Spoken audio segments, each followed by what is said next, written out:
ജനസംഖ്യാ കണക്കെടുപ്പിന്റെ രണ്ടാം ഘട്ടത്തിനുള്ള ചോദ്യാവലി കേന്ദ്ര സർക്കാർ വിജ്ഞാപനം ചെയ്തപ്പോൾ ഒരു കാര്യം ഏറെക്കുറെ വ്യക്തമായി. ജാതി സെൻസസും ജനസംഖ്യാ കണക്കെടുപ്പിനൊപ്പം നടക്കുമെന്ന കാര്യം സ്ഥിരീകരിക്കപ്പെട്ടു. ഇന്ത്യയിൽ അവസാനമായി ഔദ്യോഗികമായി ജാതി തിരിച്ചുള്ള പൂർണ്ണമായ കണക്കെടുപ്പ് നടന്നത് ബ്രിട്ടീഷ് ഭരണകാലത്ത് 1931-ലാണ്. പിന്നീട് സ്വാതന്ത്ര്യത്തിനു ശേഷം 2011 കേന്ദ്ര സർക്കാർ സാമൂഹ്യ സാമ്പത്തിക ജാതി സെൻസസ് നടത്തിയിരുന്നു. എന്നാൽ ഡേറ്റയിലെ അപാകതകൾ ഉൾപ്പെടെയുള്ള പ്രശ്നങ്ങൾ ചൂണ്ടിക്കാട്ടി ഇതിലെ ജാതി സംബന്ധിച്ച വിവരങ്ങൾ പൂർണ്ണമായും പുറത്തുവിട്ടിരുന്നില്ല.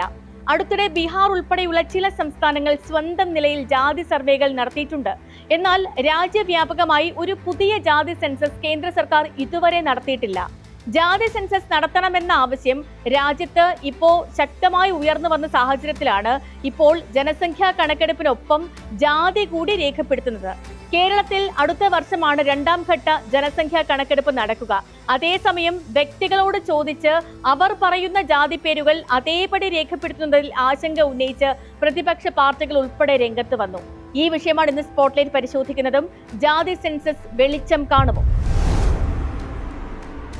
സ്വാതന്ത്ര്യാനന്തര ഇന്ത്യയിൽ ആദ്യമായി വരാനിരിക്കുന്ന സെൻസസിന്റെ രണ്ടാം ഘട്ടത്തിൽ ജനങ്ങളുടെ ജാതി വിവരങ്ങൾ ഔദ്യോഗികമായി രേഖപ്പെടുത്താൻ തീരുമാനിച്ചിരിക്കുന്നു. പോപ്പുലേഷൻ എന്യൂമറേഷൻ എന്നറിയപ്പെടുന്ന ഈ ഘട്ടത്തിൽ സെൻസസ് ഉദ്യോഗസ്ഥർ നൽകുന്ന മുൻകൂട്ടി തയ്യാറാക്കിയ പട്ടികകളിൽ നിന്നും തിരഞ്ഞെടുക്കുന്നതിന് പകരം ഓരോ വ്യക്തിയും വെളിപ്പെടുത്തുന്ന ജാതി പേര് അതേപടി ഒരു കോളത്തിൽ രേഖപ്പെടുത്തുന്ന രീതിയാണ് സ്വീകരിക്കുന്നത്. സെൻസസിന്റെ രണ്ടാം ഘട്ടത്തിൽ ചോദ്യങ്ങളിൽ ജാതിയും ഉൾപ്പെടുത്തി കോവിഡ് വാക്സിനേഷൻ എടുത്ത സ്ഥലം ഉൾപ്പെടെ 40 ചോദ്യങ്ങളാണ് കേന്ദ്രം വിജ്ഞാപനം ചെയ്തത്. ഇതിൽ 10ാമത്തെ കോളത്തിലാണ് ജാതി സംബന്ധിച്ച ചോദ്യമുള്ളത്. പ്രധാനമന്ത്രി നരേന്ദ്രമോദിയുടെ അധ്യക്ഷതയിൽ ചേർന്ന cabinet committee on political affairs ആണ് ജാതി വിവരങ്ങൾ സെൻസസിൽ ഉൾപ്പെടുത്താൻ തീരുമാനമെടുത്തത്. 1948 സെൻസസ് ആക്ട് അനുസരിച്ച് വിജ്ഞാപനം ചെയ്ത ചോദ്യാവലിയിൽ വ്യക്തിഗതവും സാമൂഹികവുമായ വിവരങ്ങളാണ് ചോദിക്കുന്നത്. എന്നാൽ ഇത്തവണ പതിവ് തെറ്റിയിരിക്കുന്നു. ആളുകളുടെ ജാതി വിവരങ്ങൾ കൃത്യമായി എങ്ങനെ ശേഖരിക്കണമെന്നത് സർക്കാരിന് മുന്നിലുള്ള പ്രധാന വെല്ലുവിളിയാണ്.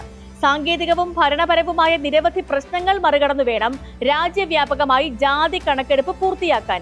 ആളുകൾ സ്വന്തം ജാതി പേര് പറയുകയും അത് അതേപടി രേഖപ്പെടുത്തുകയും ചെയ്യുന്ന ഓപ്പൺ എൻഡഡ് രീതിയാണ് ഇപ്പോൾ സ്വീകരിച്ചിരിക്കുന്നത്.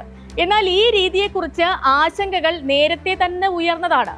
2011 സാമൂഹ്യ സാമ്പത്തിക ജാതി സെൻസസിലും സ്വയം നൽകിയ ജാതി പേരുകൾ ശേഖരിച്ചിരുന്നു. പിന്നീട് ജാതി, ഉപജാതി തുടങ്ങിയ വ്യത്യസ്ത വിഭാഗങ്ങളിലായി ഏകദേശം 46 ലക്ഷം രേഖപ്പെടുത്തലുകളാണ് ലഭിച്ചത്.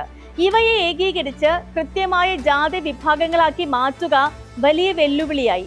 സാങ്കേതിക പിഴവുകൾ ഉൾപ്പെടെയുള്ള പ്രശ്നങ്ങൾ കാരണം ഈ വിവരങ്ങൾ ഔദ്യോഗിക ആവശ്യങ്ങൾക്ക് ഉപയോഗിക്കാവുന്ന അന്തിമ ഡേറ്റയായി അംഗീകരിച്ചുമില്ല. മറ്റൊരു മാർഗം സർക്കാർ മുൻകൂട്ടി തയ്യാറാക്കുന്ന അംഗീകൃത ജാതി പട്ടികയിൽ നിന്ന് ആളുകൾക്ക് തങ്ങളുടെ ജാതി തിരഞ്ഞെടുക്കാൻ അവസരം നൽകുന്ന ഡ്രോപ്പ് ഡൗൺ രീതിയാണ്. അതായത് ജാതിയിൽ ക്ലിക്ക് ചെയ്താൽ താഴേക്ക് ഓപ്ഷനുകളുടെ ഒരു ചെറിയ പട്ടിക തുറന്നു വരുന്ന രീതിയാണിത്. എന്നാൽ OBC വിഭാഗങ്ങളുടെ പട്ടിക സംസ്ഥാനങ്ങൾക്കനുസരിച്ച് വ്യത്യസ്തമാണ്. മാത്രവുമല്ല പട്ടികകളിൽ കാലാകാലങ്ങളിൽ മാറ്റങ്ങളും ഉണ്ടാകുന്നുണ്ട്. ഇതുകൊണ്ട് തന്നെ രാജ്യത്താകെ ഒരേ പട്ടിക ഉപയോഗിക്കുന്ന ഡ്രോപ്പ് ഡൗൺ രീതി പ്രായോഗികമാകില്ല എന്നാണ് അധികൃതരുടെ വിലയിരുത്തൽ. അതുകൊണ്ട് OBC വിഭാഗങ്ങൾക്ക് ഓപ്പൺ എൻഡഡ് രീതിയാണ് കൂടുതൽ അനുയോജ്യമെന്നാണ് വിലയിരുത്തൽ. 2027 സെൻസസിൽ പൂർണ്ണമായും ഡിജിറ്റൽ സംവിധാനവും സാങ്കേതിക വിദ്യയും ഉപയോഗിച്ച് ഈ വിവരങ്ങൾ ക്രോഡീകരിക്കാനാകുമെന്നാണ് സർക്കാരിന്റെ പ്രതീക്ഷ. പക്ഷേ അപ്പോഴും ചോദ്യം അവശേഷിക്കുന്നുണ്ട്. സാങ്കേതിക വിദ്യയുടെ സഹായത്തോടെ ലക്ഷക്കണക്കിന് വ്യത്യസ്ത ജാതി പേരുകളെ കൃത്യമായി ഏകീകരിക്കാനാകുമോ? അതോ പുതിയൊരു കണക്കെടുപ്പ് ആശയക്കുഴപ്പത്തിന് വഴിയൊരുക്കും? രാഷ്ട്രീയ എതിർപ്പുകൾക്കൊപ്പം തന്നെ നിരവധി സാങ്കേതിക വെല്ലുവിളികളും സെൻസസ് ഉദ്യോഗസ്ഥർ നേരിടുന്നുണ്ട്. കേന്ദ്രത്തിന്റെയും വിവിധ സംസ്ഥാനങ്ങളുടെയും OBC മറ്റ് പിന്നാക്ക ജാതി പട്ടികകൾ തമ്മിലുള്ള വ്യത്യാസം ജാതി വിവരങ്ങളുടെ ഏകീകരണം സങ്കീർണമാക്കുന്നുണ്ട്. ജാതി വളരെ വൈകാരികവും രാഷ്ട്രീയ പ്രാധാന്യമുള്ളതുമായ വിഷയമായതുകൊണ്ട് തന്നെ കണക്കെടുപ്പിലെ ചെറിയ പിഴവുകൾ പോലും വലിയ രാഷ്ട്രീയ പ്രത്യാഘാതങ്ങൾക്കിടയാക്കാം. അതേസമയം തന്നെ സെൻസസ് വിവരങ്ങൾ ഭാവിയിൽ പൗരത്വവുമായി ബന്ധപ്പെട്ടുള്ള ആവശ്യങ്ങൾക്ക് ഉപയോഗിക്കപ്പെടുമോ എന്ന ആശങ്കയും ചില രാഷ്ട്രീയ കക്ഷികൾ ഉയർത്തുന്നുണ്ട്. ആധാർ, വോട്ടർ ID, പാസ്പോർട്ട്, മാതാപിതാക്കളുടെ വിവരങ്ങൾ തുടങ്ങിയവയുമായിട്ടൊക്കെ ബന്ധപ്പെട്ടുള്ള ചോദ്യങ്ങൾ ഉൾപ്പെട്ടതും ഈ ആശങ്കകൾക്ക് കാരണമാണ്. എന്നാൽ സെൻസസ് നിയമപ്രകാരം ശേഖരിക്കുന്ന വിവരങ്ങൾ രഹസ്യമായി സൂക്ഷിക്കുമെന്നും സ്ഥിതിവിവര കണക്കുകൾക്കും ആസൂത്രണങ്ങൾക്കുമാണ് ഉപയോഗിക്കുക എന്നും സർക്കാർ വ്യക്തമാക്കുന്നു. നമ്മുടെ രാജ്യത്തുടനീളം 30 ലക്ഷത്തിലധികം എന്യൂമറേറ്റർമാരും സൂപ്പർവൈസർമാരും മറ്റുദ്യോഗസ്ഥരും ഈ കണക്കെടുപ്പിൽ പങ്കെടുക്കും. മൊബൈൽ ആപ്ലിക്കേഷൻ വഴി വിവരശേഖരണം നടക്കുന്നതിനോടൊപ്പം തന്നെ പൗരന്മാർക്ക് സൗകര്യമുള്ള സമയത്ത് വിവരങ്ങൾ ഓൺലൈനായി നൽകാനുള്ള സെൽഫ് എന്യൂമറേഷൻ സൗകര്യവുമുണ്ട്. 16 ഭാഷകളിൽ ഈ സംവിധാനത്തിലൂടെ വിവരങ്ങൾ നൽകാവുന്നതുമാണ്. 1891 മുതൽ ബ്രിട്ടീഷ് ഭരണകാലത്തെ വിവിധ സെൻസസുകളിൽ ജാതി വിവരങ്ങൾ ശേഖരിച്ചിരുന്നുവെങ്കിലും 1931 അവസാനമായി ഒരു വിശദമായ ജാതി കണക്ക് പ്രസിദ്ധീകരിക്കുന്നത്. സ്വാതന്ത്ര്യാനന്തരം പട്ടികജാതി പട്ടികവർഗ വിഭാഗങ്ങളെ ഒഴികെ മറ്റ് ജാതികളുടെ കണക്കെടുപ്പ് സെൻസസിൽ നിന്നും ഒഴിവാക്കി. ഇതോടെ രാജ്യത്തെ വിവിധ ജാതികളുടെ യഥാർത്ഥ ജനസംഖ്യയും അധികാരം, തൊഴിൽ, വിദ്യാഭ്യാസം, സമ്പത്ത്, വിഭവങ്ങൾ എന്നിവയിലെ അവരുടെ പങ്കും കൃത്യമായി അളക്കാനുള്ള സാഹചര്യമില്ലാതായി. 1979 മൊറാർജി ദേശായി സർക്കാർ BP മണ്ഡലിന്റെ നേതൃത്വത്തിൽ മണ്ഡൽ കമ്മീഷൻ രൂപീകരിച്ചു. 1980 റിപ്പോർട്ട് സമർപ്പിച്ചെങ്കിലും ഒരു ദശാബ്ദത്തോളം നടപ്പായില്ല. ഒടുവിൽ 90 VP സിംഗ് സർക്കാർ കേന്ദ്ര സർക്കാർ ജോലികളിൽ OBCകൾക്ക് 27% സംവരണം നടപ്പിലാക്കി. ശക്തമായ പ്രതിഷേധങ്ങൾക്കിടയിലും മണ്ഡൽ തീരുമാനം പിന്നാക്ക വിഭാഗങ്ങളുടെ രാഷ്ട്രീയ പ്രാതിനിധ്യത്തിൽ വലിയ മാറ്റത്തിന് വഴി തുറന്നു. ഇന്നും വിവിധ ജാതികളുടെയും ജനസംഖ്യയും അധികാരത്തിലും വിഭവങ്ങളിലും അവർക്കുള്ള പങ്കും തമ്മിലുള്ള അന്തരം കൃത്യമായി അറിയാൻ കഴിയുന്നില്ല. അതുകൊണ്ട് തന്നെ ഒരു അടിസ്ഥാന ചോദ്യം നിലനിൽക്കുന്നുണ്ട്: ജനസംഖ്യയിൽ എത്രയുണ്ടോ അതിനനുസരിച്ചുള്ള അവകാശവും പ്രാതിനിധ്യവും ആ ജനസമൂഹത്തിന് ലഭിക്കുന്നുണ്ടോ എന്ന്. 2011 സാമൂഹ്യ സാമ്പത്തിക ജാതി സെൻസസിൽ ജാതി വിവരങ്ങൾ ശേഖരിച്ചെങ്കിലും അവ പൂർണ്ണമായും പുറത്തു വന്നില്ല. കർണാടകയിലെ ജാതി സർവേയും വർഷങ്ങളോളം പുറത്തു വരാതെ കിടന്നു.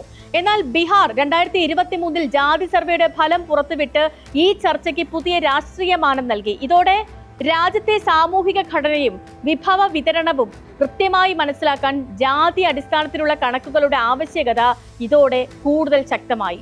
ജാതി സെൻസസ് അടുത്ത കാലത്ത് ശക്തമായ രാഷ്ട്രീയ ആവശ്യമാകുന്നതിന് മുൻപ് പല രാഷ്ട്രീയ പാർട്ടികളും നേതാക്കളും ഈ വിഷയം വളരെ ജാഗ്രതയോടെയായിരുന്നു സമീപിച്ചിരുന്നത്. ഒടുവിൽ 2025 ഏപ്രിൽ മാസത്തിൽ കേന്ദ്ര മന്ത്രിസഭ അടുത്ത ജനസംഖ്യാ സെൻസസിൽ ജാതി കണക്കെടുപ്പ് ഉൾപ്പെടുത്താൻ തീരുമാനിച്ചു. ഇപ്പോഴാണ് സെൻസസ് 2027 രണ്ടാം ഘട്ടത്തിൽ ജാതി വിവരങ്ങൾ ശേഖരിക്കുമെന്ന വിവരം പുറത്തുവിട്ടത്. അതുകൊണ്ട് തന്നെ ഇനി ചോദ്യം ജാതി സെൻസസ് ഉണ്ടാകുമോ എന്നുള്ളതല്ല, കണക്കുകൾ എത്ര സുതാര്യമായി പുറത്തു വരുമെന്നായിരിക്കും. അവയുടെ അടിസ്ഥാനത്തിൽ അധികാരവും വിഭവങ്ങളും അവസരങ്ങളും കൂടുതൽ നീതിപൂർവമായി പങ്കിടാൻ കഴിയുമോ എന്നുള്ളതും ചോദ്യമാണ്. ജാതി സെൻസസ് അതുകൊണ്ട് ഒരു രാഷ്ട്രീയ മുദ്രാവാക്യം മാത്രമല്ല, സാമൂഹ്യ നീതിക്കുള്ള അടിസ്ഥാന രേഖയാണ്. ഈ നിരീക്ഷണത്തോടുകൂടി ഇന്ന് സ്പോട്ടിൽ പൂർണ്ണമാകുന്നു. നാളെ മറ്റൊരു വിഷയമായി വീണ്ടും ഇതേ സമയം.